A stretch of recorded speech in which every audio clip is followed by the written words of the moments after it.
Headshot. In this video, I'll be showing you my best practices when managing inventory space in the Division 2, and hopefully these techniques will make it much easier for you to identify what's worth keeping. I know it's not the most exciting thing in the world, but it's something you're simply going to have to deal with if you're going to be playing a lot of the Division 2.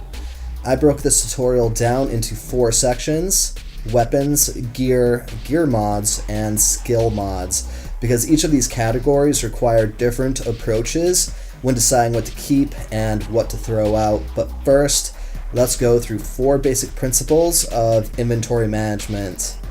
Learn to favorite the items you really intend to keep. These are the very best items that you have in their respective categories, which means you've already compared all the items and figured out which ones are the best. If you've already got a bunch of stuff that isn't yet organized, it'll take you a while to do the comparisons and pick out the best, but it's worth it. Once you've got the best items favorited, inventory management becomes much easier, and don't worry, we'll get more in depth with all of this in a little bit. So let's move on to the second basic principle of inventory management. Mark the items you don't intend to keep as junk. This doesn't mean you have to sell or salvage those items right away. You may want to use them for recalibrating other items, so don't feel bad about keeping junk items in your stash, but at least you know which items can be resold or salvaged or used for recalibrating other items when that time comes. The third basic principle is very simple. When moving anything from your inventory into the stash, don't do it until everything has been either favorited or marked as junk. If your stash is unorganized, it's useless, and going through it will take much more time in the long run, so keep your house clean and mark your items appropriately before transferring them into your stash. So the fourth basic principle is about comparing and choosing which items are the best. We'll get more into this in the weapons, gear, and mod section of the video, but here are some general rules for figuring out what your best items are. Let's say you just got back to the base of operations and you need to empty your personal inventory a bit, so you want to throw some things into your stash. Go through your inventory and compare what items you have in there. Don't favorite anything, but mark the inferior items as junk. Then go into your stash and pull all your favorited items into your personal inventory. Now you can compare the best items that you already had on you with the best items you had in your stash. If anything you have on you is better than what you had in the stash, favorite the newer, better item and mark the other one as junk.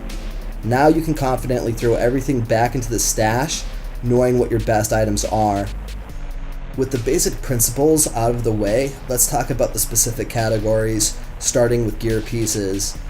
In the Division 2, there are currently 16 different gear manufacturers and 6 different categories of gear: masks, backpacks, body armor, gloves, holsters, and knee pads. So let's do a quick calculation.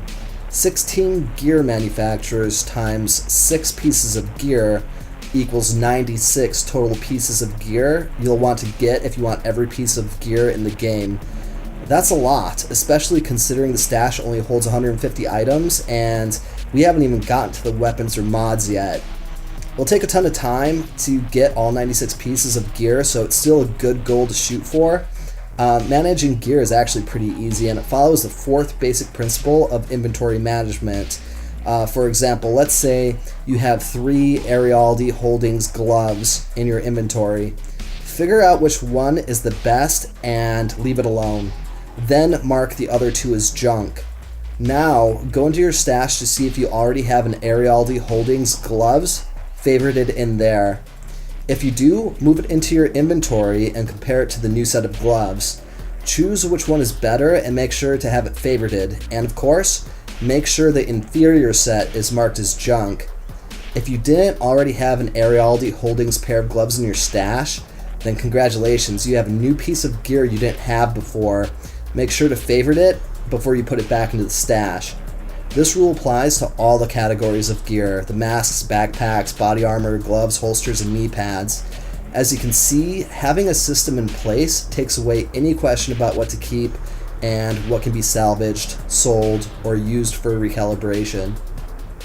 When managing the weapons in your inventory, things get a little more vague. What you keep will majorly depend on what you like, so you're just going to have to figure out which weapons you'll probably never use.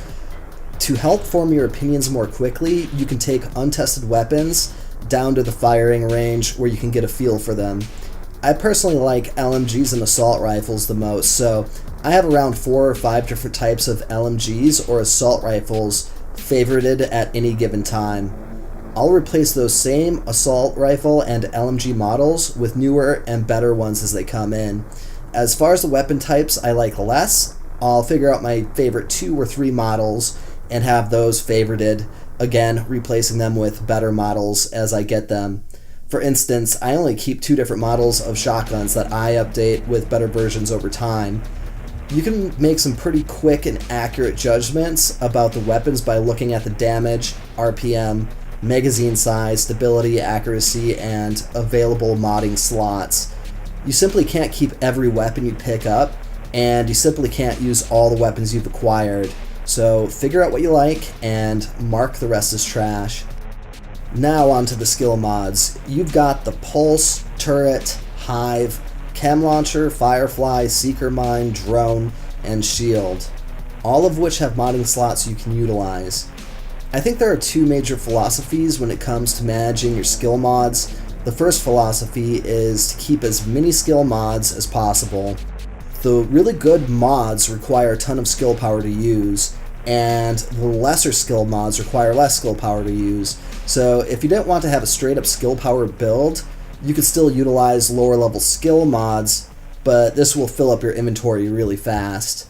The second philosophy, which is the philosophy I use, is to keep only the very best skill mods. So when the time comes to sort through skill mods, I'll take all the mods out of my stash and put them into my inventory. I will then go from skill to skill, outfitting each one with the best mods that I have. For the mods that are left over and didn't get a slot, I'll simply get rid of duplicates.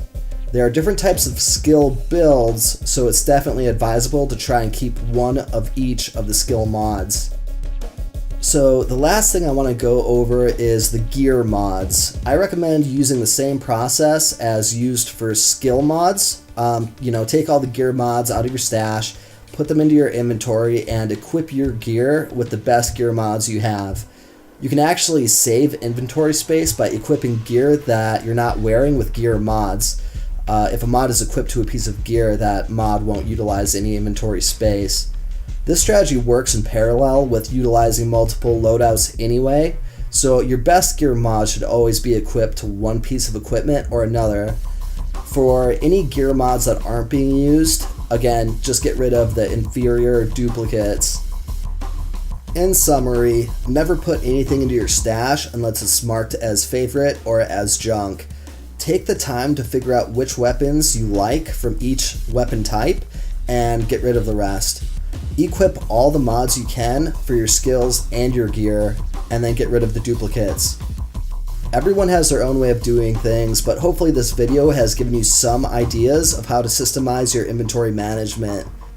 So what are your strategies for figuring out what to keep and what to get rid of? Let us know in the comments section, and if you found this tutorial useful, please consider dropping a like on it and subscribing to the Havoc Gaming channel. Thanks for watching, and Godspeed.